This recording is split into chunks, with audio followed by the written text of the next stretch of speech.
বাংলাদেশ ইসলামী আন্দোলন খোকসা ও কুমারখালী উপজেলার সমন্বয়ে গণসমাবেশ অনুষ্ঠিত হয়। ৯ জুলাই ২০২৫ কুমারখালী পৌর বাস টার্মিনালে বিকেল ৩ ঘটিকায় এই সমাবেশ অনুষ্ঠিত হয়। সমাবেশে প্রধান অতিথি হিসাবে উপস্থিত ছিলেন মুফতি সৈয়দ ফয়জুল করিম, শায়েখ চরমোনাই, সিনিয়র নায়েবে আমির ইসলামী আন্দোলন বাংলাদেশ।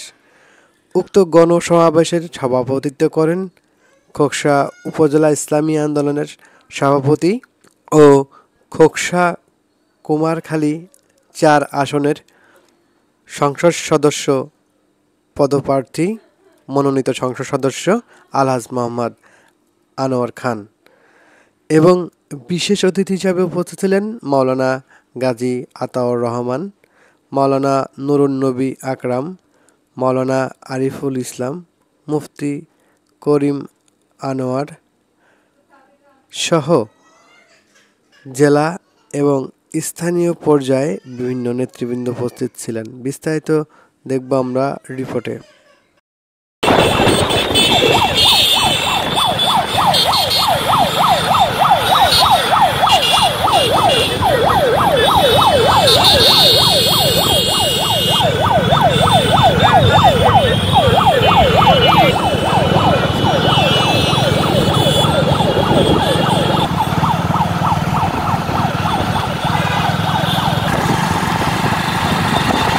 সম্মানিত সভাপতি আলহাজ মোহাম্মদ আনোয়ার খানের নেতৃত্বে আপনারা দেখতে পাচ্ছেন শত শত নেতাকর্মী নিয়ে কিন্তু আজকে কুমারখালী পৌর বাস টার্মিনালে যে গণসমাবেশ হয়েছে সেই গণসমাবেশে সে কিন্তু শত শত নেতাকর্মী এখানে দেখতে পাচ্ছি আমরা মাইক্রোবাস, মোটরসাইকেল, ভ্যান, নানা ধরনের যানবাহনের শত শত নেতাকর্মীদেরকে নিয়ে সে আজ এই গণসমাবেশে সে রওনা দিয়েছে।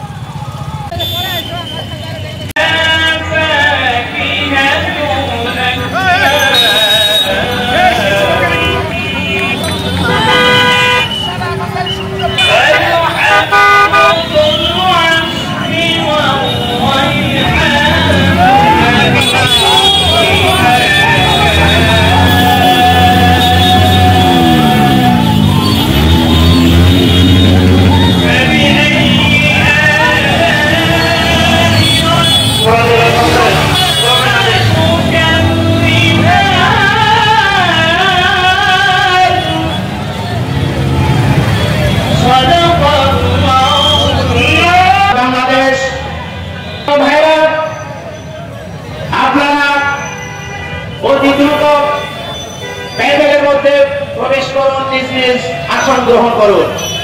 আমাদের কারণে রাস্তায় যেন কোনোভাবে যানজটের সৃষ্টি না হয় সেদিকে আমাদেরকে লক্ষ্য রাখতে হবে। আলহামদুলিল্লাহ, এই পর্যায়ে একটি ইসলামী সঙ্গীত পরিবেশন করবেন ইসলামী যুব আন্দোলন বাংলাদেশ কুষ্টিয়া জেলা শাখার সংগ্রামী প্রচার সম্পাদক হাফেজ মোহাম্মদ তাওসিফুর রহমান। হাফেজ মোহাম্মদ। অন্যায় অবিচার থেকে বাঁচতে যদি চাও, এই জনগণ ঐক্য গড়, কাঁধে কাঁধ মিলাও। অন্যায় অবিচার থেকে বাঁচতে যদি যারা চাই, সংগ্রাম করো, লড়াই করো, আনতে তাদের জয়। মুক্তির মিছিলে এবার যোগ দাও সবাই।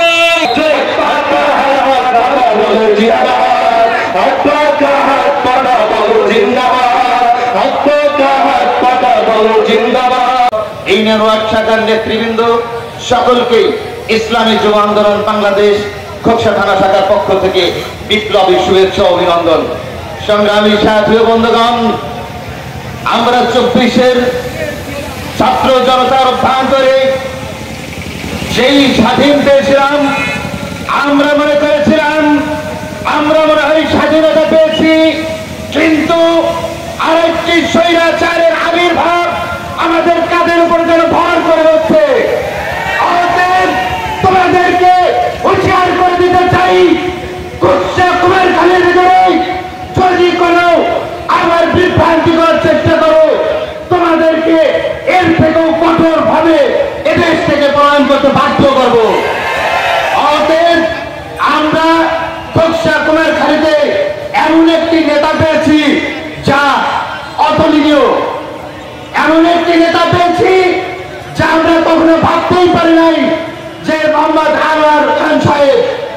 আমাদের খোকসা কুমারখালী ভারতীয় মানুষের নেতা। আগামী নির্বাচনে যদি আমরা ইসলামকে বিজয় দেখতে চাই, হাত পাকার বিকল্প ছাড়া কোনো পথ নাই।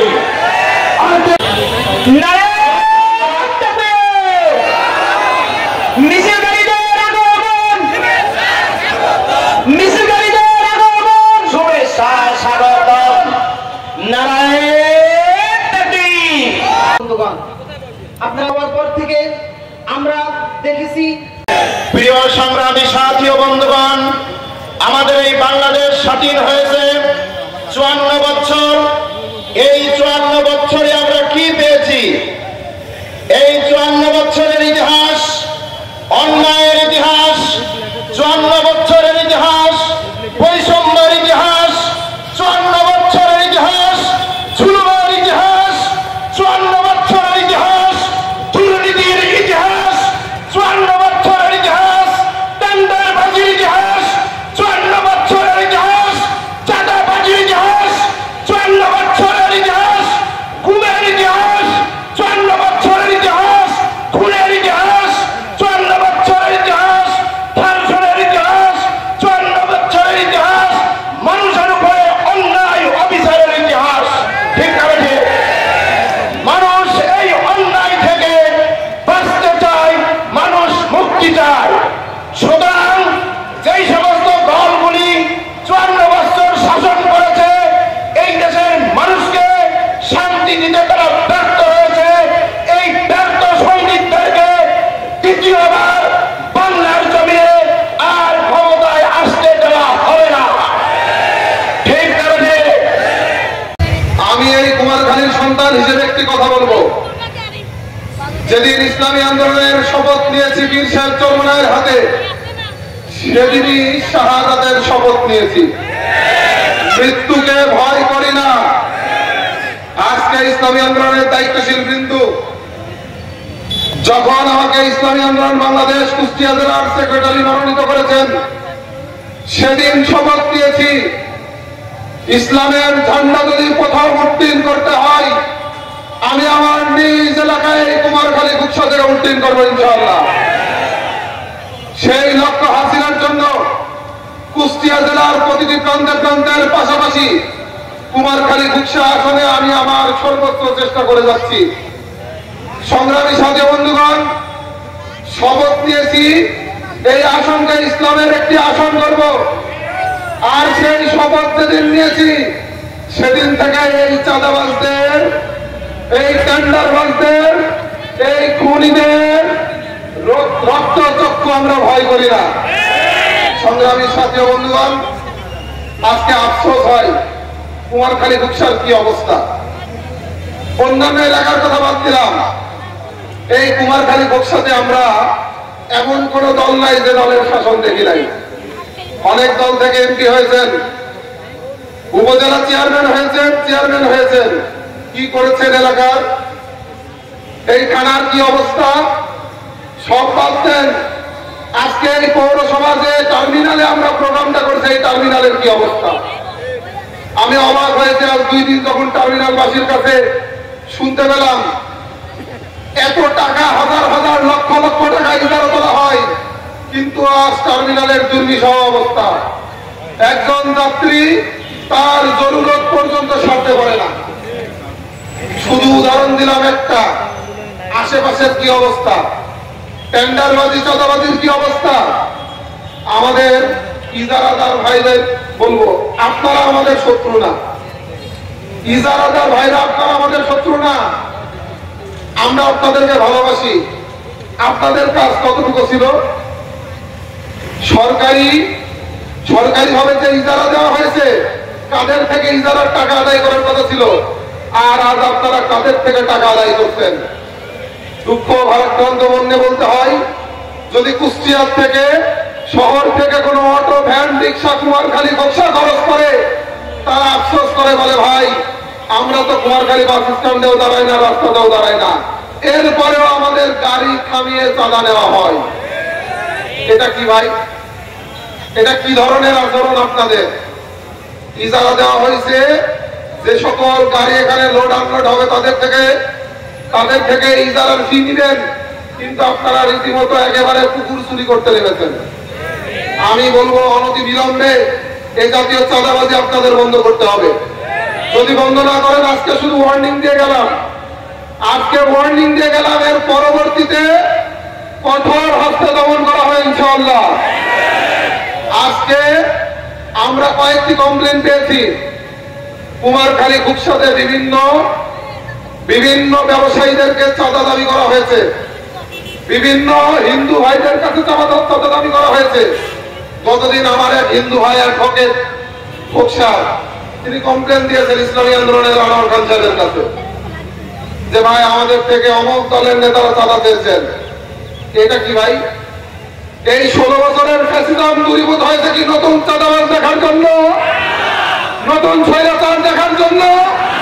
হুঁশিয়ার করে বলে দিচ্ছি, এই কুমারখালী খুকসা আসনের নেতা আনোয়ার খান, এই কুমারখালী খুকসাবাসীর আস্থাভাজন নেতা আনোয়ার খান, তিনি যতদিন আছেন, আমরা যতদিন আছি, ইসলামী আন্দোলন বাংলাদেশ যতদিন আছে, কোন হিন্দু ভাইদের থেকে চাঁদাবাজি করতে পারবেন না, কোন ব্যবসায়ীদের থেকে চাঁদাবাজি করতে পারবেন না। যদি আপনারা চাঁদাবাজি করেন, আমরা ইনশাআল্লাহ কঠোর হস্তে দমন করব। এরপরে বিভিন্ন রাস্তাঘাটের যে অবস্থা, সেটা তো আর বর্ণনা করার সুযোগ নাই। আজকে যে সকল নেতা কর্মীরা এই সমাবেশের জন্য কঠোর পরিশ্রম করেছেন, তাদেরকে আমি শুভেচ্ছা জানিয়ে, মিডিয়া কর্মী প্রশাসনের ভাইদেরকে শুভেচ্ছা জানিয়ে আমি আমার বক্তব্য শেষ করছি। আসসালামু আলাইকুম। আওয়ামী লীগের এবং বিএনপি নামক দলের অনেকগুলো এমপি পেয়েছিলেন, তার কি পরিমাণ উন্নয়ন করেছে আপনারা সব দেখেছেন। আল্লাহ পুরো জাতির অবস্থা পরিবর্তন করেন না যতক্ষণ না তার নিজের অবস্থা নিজে পরিবর্তন করেন। সূরা আল-রদ আয়াত 11।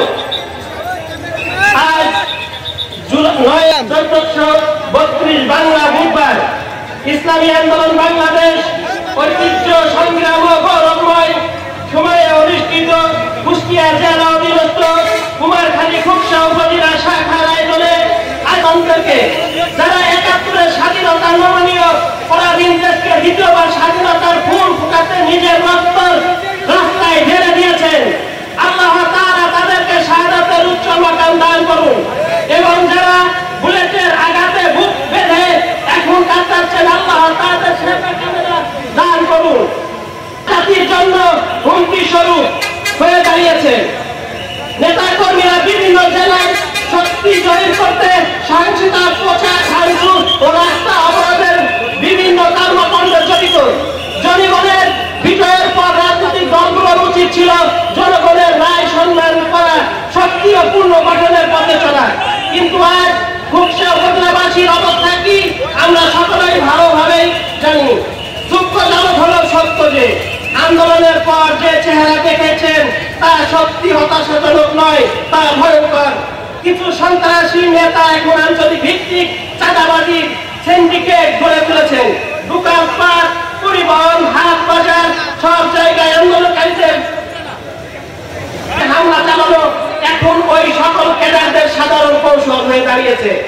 গ্রামগঞ্জে সশস্ত্র মিছিল করে জনগণের মধ্যে ভীতি ছড়াচ্ছে, যেন তারা আবার ক্ষমতার রাজ পথে ফিরে আসতে পারে। এটা পরিষ্কার যে তারা চায় না শান্তি ধারা বজায় থাক, তারা চায় ভয় দেখিয়ে জনগণের চুপ করিয়ে রাখতে, তারা চায় চাঁদাবাজির টাকা দিয়ে নিজের শক্তি গড়ে তুলতে, তারা চায় সন্ত্রাসের মাধ্যমে প্রভাব বিস্তার করতে। আমরা বলতে চাই এদেশের জনগণ আর ভয় পায় না, তারা 24 জুলাইতে সেটা প্রমাণ করিয়েছেন। চাঁদাবাজ, সন্ত্রাসী আর ক্ষমতা লোভীদের জায়গা এই দেশে নেই। 24 শহীদের রক্তের সাথে গাদ্দারি করা হবে, এমনকি চললে জাতির ভাগ্য পরিবর্তন হবে না। কিভাবে আমাদের কষ্ট অর্জিত এই স্বাধীনতাকে আবারও যদি আমরা হেলায় কাটিয়ে দিই, তাহলে নব্য জালিম আমাদের কাজে নতুন করে ভর করবে। 16 বছরের এই জুলুমের ইতিহাসে আবারও নতুন করে আমাদের সামনে আসবে, আবারও ঝরতে হবে 24-এর মতো নতুন রক্ত।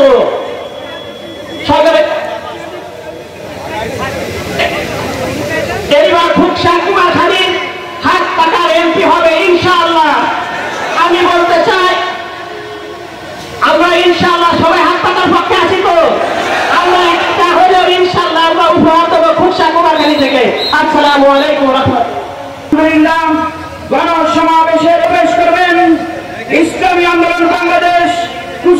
শাখার সংগ্রামী সভাপতি বীর মুক্তিযোদ্ধা আলহাজ আহমদ আলী, বীর মুক্তিযোদ্ধা আলহাজ আহমদ আলী।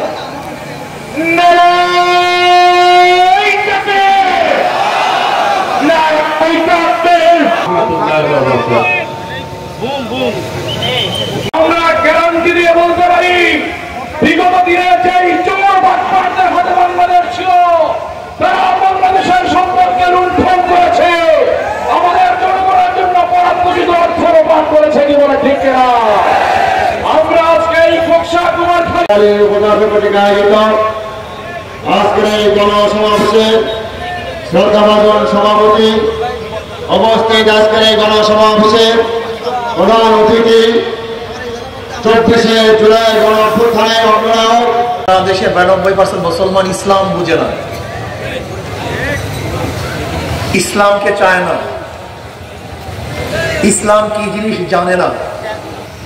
যে অর্থনীতি অনুযায়ী যদি মানুষ চলে, তাহলে সমস্ত মানুষগুলি দরিদ্র সীমার উপরে চলে যাবে। অথচ গরিবরা ইসলামকে পছন্দ করে না। কিন্তু আমি বলবো, বর্তমান যে অর্থনীতি চলতেছে, কিয়ামত পর্যন্ত এইভাবে চলতে থাকলে কোনো গরিব ধনী হবে না, বরং সমস্ত ধনীরা ধনী হয়ে যাবে। উদাহরণস্বরূপ, আপনি আজকে যাবেন ব্যাংকে, একজন গরিব রিক্সাওয়ালা, ম্যানেজার সাহেব আমাকে 10 লক্ষ টাকা ঋণ দেন, লোন দেন। ম্যানেজার সাহেব বলবে, আপনার কাছে কি মর্গেজ আছে? আপনি বলবেন, আমি গরিব মানুষ, মর্গেজ কোথায় পাবো? ম্যানেজার সাহেব বলবে, টাকা তো ধনীর জন্য, গরিবদের জন্য না। কথাটা বুঝাতে পারিনি। টাকা কাদের জন্য? যার 10 লক্ষ টাকা আছে, ব্যাংক তাকে 10 লক্ষ টাকা দিবে। যাকে একজন ধনী 4 বার ধনী হয়, আগে 10 লক্ষ টাকার মালিক, ব্যাংক তাকে 10 লক্ষ টাকা দিছে, যাকে দিছে তার লোন মাফ, তারই সুদ মাফ। কিন্তু একজন গরিব 5 বার লাথি খায়, 10 লক্ষ টাকা আগের থেকে ছিল না 1 লাখ, ব্যাংক তাকে 10 লক্ষ টাকা দেয় নাই 2 লাখ, তার লোন মাফ হয় না 3 লাখ, তার ইন্টারেস্ট মাফ হয় না 4 লাখ। যেই গরিবকে ব্যাংক টাকা মাফ করেছে, ওই টাকা যদি বাংলাদেশ ব্যাংকে থাকতো, তার অংশী হিসাবে ওই গরিব মালিক ছিল। কিন্তু বড়লোককে মাফ করার কারণে গরিবের পেটের মধ্যে আর 1 লাখ। বুঝাতে পারিনি। বর্তমানে গোটা বাংলাদেশের যেই পরিমাণের টাকা, অর্থাৎ পাবলিকের কাছে যেই পরিমাণের টাকা আছে, মাত্র 20-25 ফ্যামিলির কাছে, 20-25 ফ্যামিলির কাছে এই পরিমাণের টাকা। আপনি কি বুঝেন? শুধু সালমান এফ রহমান শেয়ার বাজার থেকে আত্মসাৎ করেছে 50,000 কোটি টাকা। এই অস্ত্র ক্রয় করব, আমরা এই আধুনিক ড্রোন ক্রয় করব, টাকা নাই। বাংলাদেশের মানুষ না খেয়ে সরকারি ফান্ডে টাকা প্রদান করবে, বাংলাদেশকে গোটা দুনিয়ার মধ্যে পরাশক্তি হিসাবে প্রমাণ করবে ইনশাআল্লাহ। কি রাজি আছেন ইনশাআল্লাহ? সব মার্কা দেখা শেষ, হাত পাখার বাংলাদেশ ইনশাআল্লাহ সব দেখেছি, এবার হাত পাখার রাজি আছেন ইনশাআল্লাহ? শুনেন, যাদেরকে পরীক্ষা করছেন আর পরীক্ষা করার দরকার নেই। আওয়ামী লীগকে বহুত পরীক্ষা করছেন, ফেল করে ভারতে বাঁচছে। এই বিএনপিকে বারবার পরীক্ষা করেছেন, আর পরীক্ষা নেওয়ার দরকার নেই। কিন্তু আমরা একবার পরীক্ষা দেইনি, একটাবার পরীক্ষা নেন না, একটাবার পরীক্ষা দেওয়ার সুযোগ দেন। যদি ভালো রেজাল্ট না করি, আর দ্বিতীয়বার ফলে ঢুকবো না, পরীক্ষা দেওয়ার জন্য আসবো না। একটাবার ইসলামকে সুযোগ দেন, ইসলামকে ক্ষমতায় নেন, বোঝার চেষ্টা করুন। যাদের কথা এবং কাজে মিল আছে, তারা এই দেশকে শান্তি দিতে পারবে, আর যাদের কথায় কাজে মিল নাই, তারা দেশকে শান্তি করতে পারবে না। কাজে আল্লাহ আমাদের সবাইকে, গরিব দুঃখী মেহনত মানুষ সবাইকে ঐক্যবদ্ধভাবে বাংলাদেশে কোরআন ও সুন্নাহর আইন বাস্তবায়নের মাধ্যমে এই দেশকে কল্যাণময় করুক, সবাইকে শান্তির ব্যবস্থা করুক, সবাইকে স্বাধীন করে দেও, প্রত্যেক অধিকারকে বাস্তবায়ন করার তৌফিক আল্লাহ আমাদের সবাইকে দান করুক। আল্লাহুম্মা আমিন। ربنا ظلمنا انفسنا وان لم تغفر لنا وترحمنا لنكونن من الخاسرين ربنا آتنا في الدنيا حسنة وفي الآخرة حسنة وقنا عذاب النار। আল্লাহ আপনার জমিনে আপনার হুকুম ইসলাম হুকুম আত্মায়ন করে দেন। আল্লাহ ইসলামী উম্মতের জন্য হাত পাকাকে বিজয় করে দেন। আল্লাহ সবাইকে এক ও ন্যাক হয়ে কাজ করার তৌফিক দান করেন। رب ارحمهما كما ربياني صغيرا سبحان ربك رب العزة عما يصفون سلام على المرسلين الحمد لله أنوار খান সাহেব আল্লাহ খুশিয়া চান আসসালাম আজকে খোকশা মাহফিল আমার মাহফিল আছে ইনশাআল্লাহ